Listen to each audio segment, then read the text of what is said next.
I want to take a few moments and talk about the symbols found on the Seder plate. As you can see, I had to improvise this year. But next year I will surely be buying my very own Seder plate.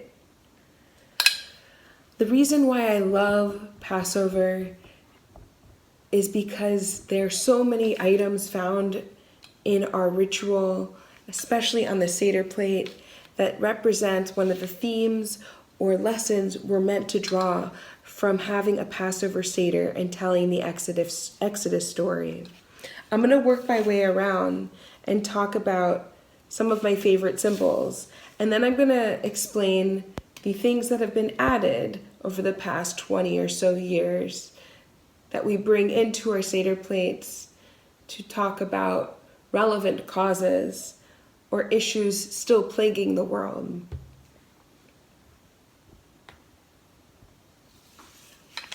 My mentor, Rabbi Michelle Lanke, who many of you have met, has a virtual Haggadah, which I included in the email that went out this afternoon. In it, she jokingly, but also kind of seriously, talks about symbols from this current time, coronavirus plague and pandemic, that some might consider adding to their plate.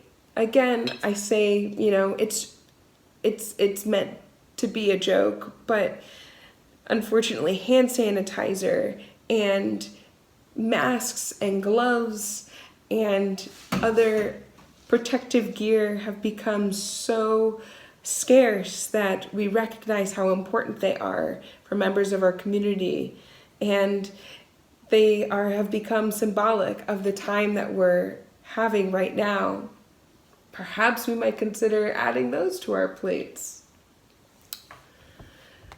But some of the other symbols that have always been found on our plates are charoset, which I actually made just yesterday over FaceTime with my mom, and is meant to symbolize the sweetness of freedom and the mortar between the... Then we have the zroah, or the shank bone, the Paschal lamb offering.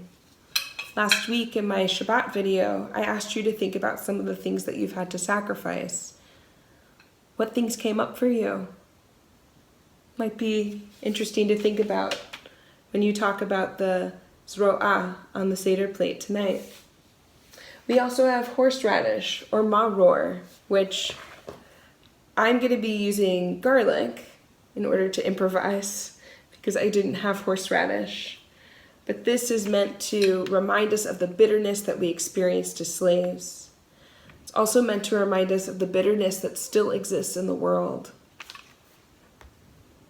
We also have the beitzah, or egg. Some say it symbolizes the cyclical nature of time. What's something that you've learned about this year that you might want to do again next year when we engage in the ritual of Passover once again? We also have the karpas, or the vegetable, and that's meant to remind us of the renewal of spring, a time when things grow and develop. How have you grown during this time or over the past year? From Rabbi Lanke's Haggadah, we learned that the orange is a recent addition to the Passover Seder plate, and it's meant to symbolize the fruitfulness for all Jews when members of the GLBTQ community are fully included in the Jewish community. There's also the symbol of the lemon, which is so apropos right now. It symbolizes the tartness of change.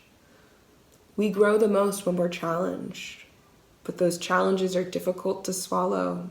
They're really sour. How have you been challenged this year? And what growth have you had? Finally, I want to talk about the olive, which is meant to remind us of peace in the Middle East.